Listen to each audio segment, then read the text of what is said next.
সাজেশনটা যদি আপনি ফলো করেন তাহলে আমি এতটুকু বলতে পারি ইনশাল্লাহ আপনি আপনার লেভেলের জায়গা থেকে ইনশাল্লাহ মানে আপনার টাইম ও টাকা লস করবেন না। তো মেইন ব্যাপারটা দেখেন, আমরা যারা যেহেতু মানে ইন্ডাস্ট্রি ওপেন, আমরা ওপেন, সবাই ওপেন, তবে learning platform open. Learning platform যেহেতু ওপেন, তাহলে আপনার মানে মনে হয় যে সবকিছুই আমার শেখা দরকার। এবং বর্তমান যেটা মানে উদ্যোক্তারা যেটা করে সবকিছুই শেখে, সবকিছু ইনপুট নেয়, কিন্তু প্রবলেম যেটা তার স্টেজ, তার লেভেল সে ফলো করে না। যেমন আমি যদি ক্লিয়ারলি বলি যে দেখেন একটা ক্লাস 1-এর একটা বাচ্চা, সে এখন 10-এর লার্নিং করতেছে, সে 5-এর লার্নিং করতেছে, সে ইন্টারের লার্নিং করতেছে, তাতে তো কোনো বাধা নাই। এখন যদি সে অ্যাপ্লাই 1 থেকে যদি ওই যে 10-এর যে লার্নিং, 10-এর যে ফিল, ওইটাতে এখন 1-এ বসে পাইতে চাই, ওই অনুযায়ী যদি তার ডিজায়ার এখন ক্রিয়েট হয় এবং কিন্তু তার ক্যাপাবিলিটি নাই, তাহলে কি হবে? তাহলে কি আসলে সে ওই যে তার যে ডিজায়ারটা এবং তার যে অ্যাকশনটা সে যদি এখন নেয় 1 থেকে, তার ক্যাপাবিলিটি নাই, তাহলে কি সে ফেল করবে না পাস করবে? ব্লান্ডার করবে। ব্লান্ডার করবে না। তার এই ব্লান্ডারটাই সবাই করতেছে, দ্যাটস ওয়াই তার টাকা এবং সময় দুইটাই, সাথে একটা বিগ অ্যাচিভ মানে বিগ একটা জিনিস নষ্ট হচ্ছে, কনফিডেন্স। বিগ, আমি টাকা সময়ের থেকে সব থেকে মূল্যবান যে জিনিসটা বলবো কনফিডেন্স।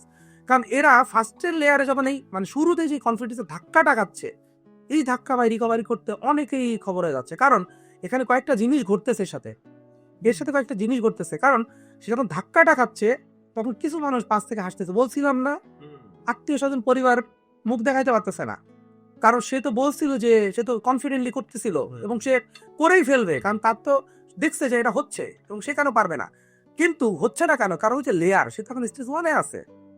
তো এই জন্য সাজেশনটা হচ্ছে এটা, ভাই আপনার লেয়ার আগে আপনি দেখেন আপনি কোন লেয়ার আছেন, স্টেজ 1, স্টেজ 2, স্টেজ 3, 4 না 5, আগে ডিফাইন করেন। ডিফাইন করে এখন আপনার কোন জায়গায় ফোকাস করা উচিত সেইখানেই লার্ন করেন। এর বাইরে দুনিয়ার যা লার্ন করবেন সব আপনার ব্যাড লার্নিং, সব গার্বেজ, এবং এইটাই আপনার টাকা এবং সময় এবং কনফিডেন্স নষ্ট হওয়ার মূল কারণ। এবং আমি যদি বলি ম্যাক্সিমাম উদ্যোক্তার আমি এই জিনিসটা দেখছি ওভার লার্নিং করছে। এই কারণে সে সব জানে কিন্তু কিছুই করতে পারতেছে না, কারণ তার লেভেল অনুযায়ী সে এক্সিকিউশন যাইতে পারতেছে না, কারণ সে জেনে ফেলছে বেশি, এখন আর নিচে এসে কাজ করতে পারতেছে না, আবার এক্সিকিউট করার সে ক্যাপাবিলিটিও না, এক্সিকিউটও করতে পারতেছে না। তাহলে দিন শেষে কি? অ্যাকশন নাই, রেজাল্ট নাই, লস, টাকা লস, সময় লস, সব লস এবং কনফিডেন্স লস। দিন শেষে হতাশ এবং দিন শেষে দেখবেন যে মানে সে আর মানে মোটিভও পাচ্ছে না, আবার যে শুরু করবে সেটাও করতে পারতেছে না, এবং দিন শেষে আস্তে আস্তে করে নিজের এখন একটা জব খুঁজতে কি আর। হ্যাঁ, হিউজ এক্সাম্পল আমার অফিসে জব করছে কয়েকজন, আমাদের এই উদ্যোক্তা ভাই ব্রাদারের মধ্যে, ভাই জব একটা খুঁজছে। আমার এই পার্সপেক্টিভে আসলে আপনারা কতটুকু একমত বা আপনাদের রিয়েলিটি? এখানে আমার পার্সপেক্টিভ হচ্ছে মানে লার্নিং বা মেন্টর গুরু যেটাই বলি, এটা নিড আছে লাইফে, এবং বাট আমার কাছে আলটিমেটলি ইম্প্যাক্টের জায়গাটা যদি বলেন, ইম্প্যাক্টের জায়গাটা আমি বলবো যে ভাই দিন শেষে 10-20%, মানে এই যে আলটিমেটলি মানে এটা 5% ভাই করে, কারো কারোর ক্ষেত্রে 10% ইম্প্যাক্ট হইতে পারে, কারো কারোর কাছে 20%, বাকি 80% ভাই হচ্ছে সেই পার্সনটার ভিতরে কি আছে, সেই পার্সনটা আসলে কি করতে পারে, তার বিলিফ সিস্টেম, তার আইডেন্টিটি, তার বিলিফ, তার হচ্ছে কাজ করার ক্ষমতা বা তার হচ্ছে ক্যাপাবিলিটি, তার ঠিক আছে। না হইলে ভাই আসলে একই জায়গা থেকে দেখা গেল যে মানে লার্ন করে অনেকে অনেক কিছু পারতেছে, অনেকে কিছুই পারতেছে না, যেটা আসলো। হ্যাঁ, তো দিন শেষে ভাই আসলে অনেকেই যে এটা মনে করে যে এই যে এখানে ভর্তি হলে বা এটা করলে সেটা করলে হয়তো আমি success, but you are not. The journey is long ahead ভাই, এখনো বহু দূর যাইতে হবে ভাই। সো এটা হচ্ছে আমার পার্সপেক্টিভ আর কি ভাই। যদি এই ব্যাপারে এখানে ওইভাবে বলার কিছু নাই, আমি তো শুরু করলাম কথাটা যে কতটুকু আপনার মনে হয় যে আমি যেটা বললাম না, পার্সেন্টেজ কতটুকু মনে হয় যে লার্নিং এ আমরা যে লার্নিংটাই করি বা যে মেন্টর গ্রুপ যেটাই হোক, এটা আসলে কতটুকু ইম্প্যাক্ট ফেলে একজনের? ভাই আমি আরেকটু অ্যাড করি ভাইয়ের সাথে, সেটা হচ্ছে যে ধরেন মানে আমাদের দেখা দেখি অনেকে, মানে আপনার আমার দেখা দেখি অনেক জায়গায় মানে দৌড় দিচ্ছে, এই দৌড় দেওয়াটা আসলে কতটুকু ওয়াইজ? আচ্ছা, এইখানে আসলে আবার কি আপনি যেটা বলছেন এটার মধ্যে আমি এগ্রি করি যে পার্সেন্টেজটা অ্যাকচুয়ালি কত এটা না, বাট একটা মিনিমাম পার্সেন্টেজ ইম্প্যাক্টই এখানে আছে। মোস্টলি আপনি যদি ওই গুরুকে আপনার ফানেলটা, আপনার বিজনেস মার্কেটিং প্ল্যানটা তাকে যদি দেন না, সে ডিজাস্টার করে দেবে, যার কাছ থেকে আপনি শিখতেছেন মনে করতেছেন।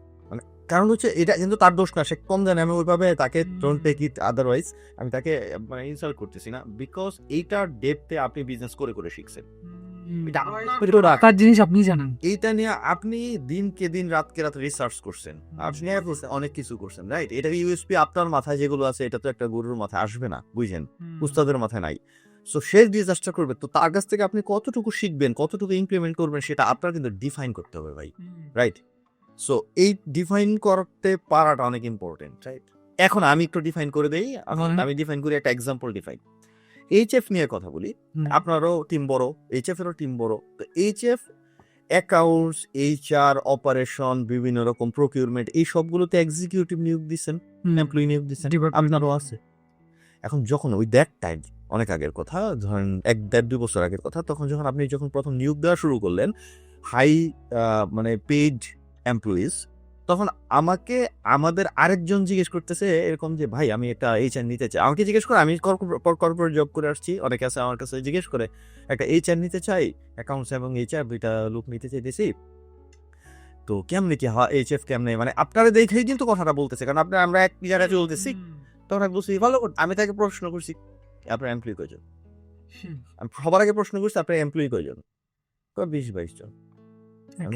এইচআর আপনি করবেন কি আগে, আপনি জানেন এইচআর সবটা কি আপনি জানেন, কি করবেন সেটা বলেন। এইচআরকে চালাবে কি করে এটা জানে কিনা, সেটাই বললো যে পরে ভাই এইচআর তো লাগে, আমি আপনার কেন লাগে সেটা জানেন আপনি, কি করবেন আপনি বলেন তো। এইচআর আপনার কি, এই যে আপনি কি মনে করতেছেন এইচআর আপনার ছেলেপেলে ঠিক মতো কাজ করতেছে না, তাকে আমি বলতেছিলাম ছেলেপেলে ঠিক মতো কাজ করতেছে না, ওগুলো দেখবে? জি না, ওটার জন্য আপনার সেলস লিডার লাগবে, যে লিডার আপনার ভালো, মানে আপনি এইচআর নিতেছেন, আপনার এটা দরকারই নেই, 20-22 জন আপনি দাঁড়ালেই চালাইতে পারতেছেন। অ্যাকাউন্টস আপনি খসড়া একটা বা একটা ছোট্ট সফটওয়্যার ম্যানেজ করেন, আপনার আপনি আর আপনার পার্টনার মিলে করেন। সো আপনি যেটা চিন্তা করতেছেন এটা না, বুঝতে পারছেন না? এই যে এটা লার্ন করছিলাম, কিন্তু লাগবে সিস্টেমাইজেশন, লাগবে সিস্টেমাইজেশন। আমি কতটুকু করবো, রাইট? আমার লাগবে, এইগুলোই ভুল ছিল ভাই, এটাই বইতে, মানে আমার আমার একটা কোশ্চেন ছিল যে আননেসেসারি এক্সপেন্স এই যে উঠে আসলো, বলে দিলাম যে আননেসেসারি আপনি ঢুকাইলে তো হবে না ভাই। কারণ আপনি তো ভাই দেখেন, মানে আমার লাগছে কেন হায়ারিং এর পারপাসে, কিন্তু আপনার লাগতেছে কেন ম্যানেজ পারপাসে, আর ম্যানেজার হায়ার পারপাস তো সেম না। তো এই কিন্তু আমি তো ভাই দেখতেছি ভাই নিছে, আমিও নিচ্ছি, মানে এবং আমাদের যারা এই যে যারা লস করতেছে বা যারা হারায় যাচ্ছে, যারা ফেল করতেছে, তার রিজন এটা, মানে লার্ন যেটা হচ্ছে আর আমার পজিশন ওয়াইজ সেই লার্নটা অ্যালাইন হচ্ছে না, অ্যালাইন না হলে আমার ব্যাড লার্ন হচ্ছে, এবং ওই লার্নের কোনো আরওআই বা এক্সিকিউশন মানে পাচ্ছি না, আমি এক্সিকিউটও করতে পারতেছি না, আরওআই আনতে পারতেছি না, তাহলে আমার কি হচ্ছে, দিন দিন আমি হতাশ হচ্ছি, আমি এক্সিকিউশন যেতে পারতেছি না, স্কেল করতে পারতেছি না, গ্রোথ করতে পারতেছি না। তাহলে আসলে দোষটা যে লার্ন করতেছে তার, কারণ সে তার পজিশন ওয়াইজ বুঝে কোনটা লার্ন করতে হবে সে জানে না।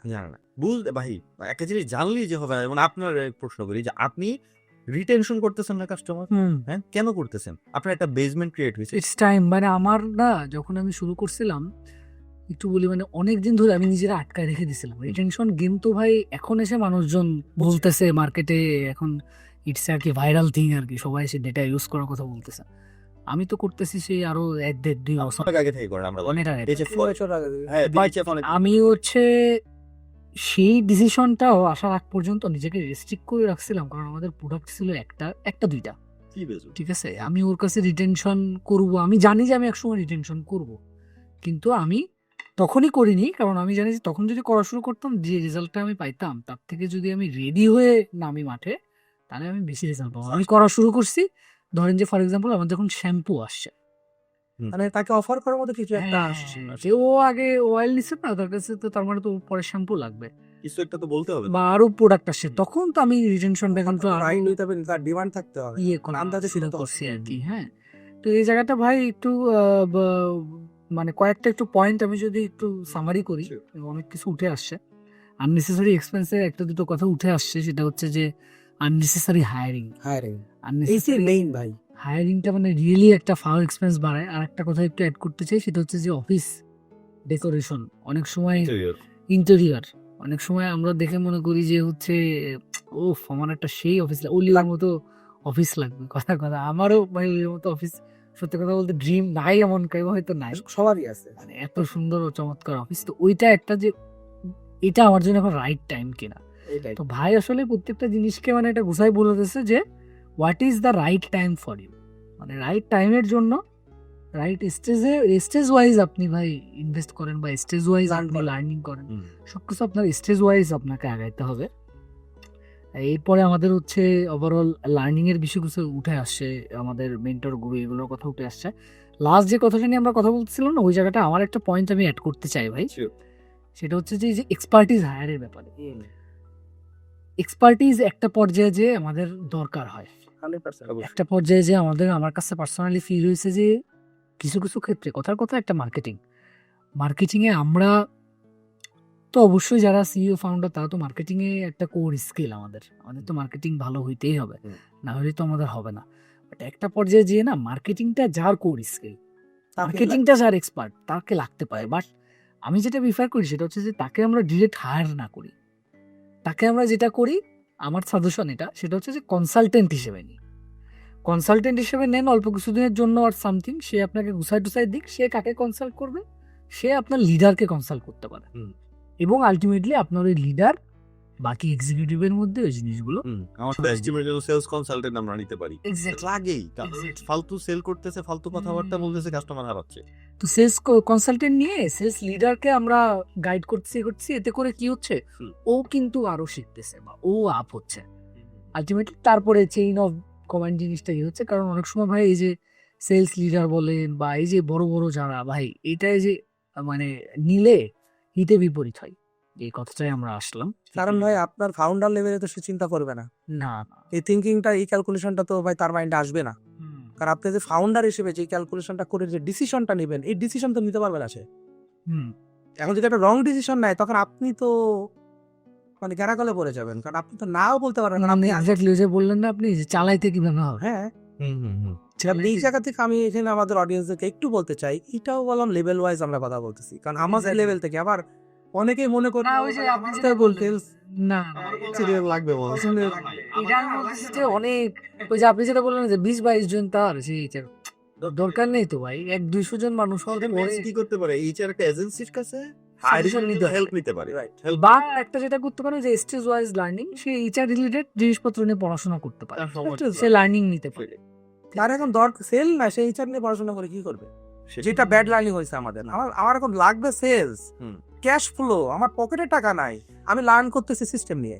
শুধু ভাই এইটা তো অনেক বেশি। কারণ হচ্ছে আমি মজার বিষয় বলি, আমি যে কোনো একটা সেশনে যখন লার্নিং এ বসি, একদম আমার পার্সোনালটা আমি বলতেছি ভিতর থেকে, আমি করি কি, আমি একটা একটা করে দেখতেছি, লিখতেছি, শুনতেছি, বুঝতেছি, লিখতেছি, শিখতেছি না। ধরুন 10টা টপিক শিখলাম না, আপনি বললেন যে সেলস করতে হবে, মার্কেটিং শিখতে হবে, সিস্টেমাইজেশন করতে হবে, এইচআর নিতে হবে, অ্যাকাউন্টস, সবগুলো ধরেন আপনি গুরু পজিশনে অ্যালাইন করে আপনি আমার বলতেছেন না, আমি আস্তে করে কাটতেছি, এইচআর নিব না, আমার এটা লাগবে, এটা সিস্টেম দিন না, এখন না, সেলস ওকে, মার্কেটিং ওকে, এফোর্ট দেবো কোথায়, সেলস টিম হেভি করতে হবে ওকে, না না, আমি বুঝছেন এই একটা সেশন থেকে আমি আস্তে করে ডিভাইড করে ফেলি। আমি শুনবো সবই, কিন্তু চয়েস করবো আমার পজিশন, আমার আদারওয়াইজ ভাই এতদিনে প্যাকেট হয়ে যেত। এইটাই ভাই, এইটাই আছে মেন ব্যাপার, যে ভাই দেখেন মানে এই জায়গাতে মানে যারা বুঝতে যে যত দেরি করবে তার সময় তত বেশি লাগবে। যে ভাইয়ের সেই জায়গাটায় আসলাম, কারণ আমার বুঝতে সময় লাগছে বিধায় এখন সময় লাগে না, কারণ অভিজ্ঞতা হয়ে গেছে ঠিকে ফেল করে করে, তাই না, লস করে করে। বাট এখন তো আমি জানি কোন জায়গায় করলে কি হবে, কিন্তু যারা নতুন এরা তো জানে না। দ্যাটস ওয়াই তো আমরা আড্ডার মাধ্যমে আমাদের ভেতরকার জিনিসগুলো বলতেছি, যে ভাই আসল ফান্ডাটা কি, আসল সমস্যাটা কি করবেন কি করবেন না, কিভাবে ক্যালকুলেট করি আমরা, কখন কি করা উচিত।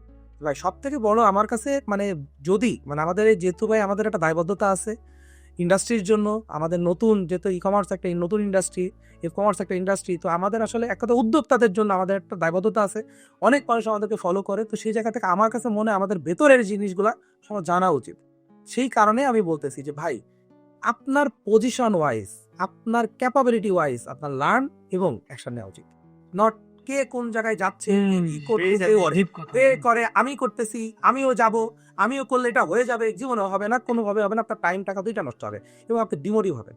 এই ক্ষেত্রে আপনার আগে আপনাকে ডিফাইন করা উচিত, আপনাকে আপনার ভালো করে চেনা উচিত, জানা উচিত, বোঝা উচিত, তাহলে আপনি কোন পজিশনে আছেন আর আপনার কি দরকার, অ্যাকচুয়ালি আপনি কোন জায়গায় কাজ করলে বা কোন লার্নিং করলে আপনি গ্রোথ করবেন, ওইটাই আপনার মেইন ফোকাস থাকা উচিত। বাইরে সবকিছু আপনার জন্য ব্যাড লাগে।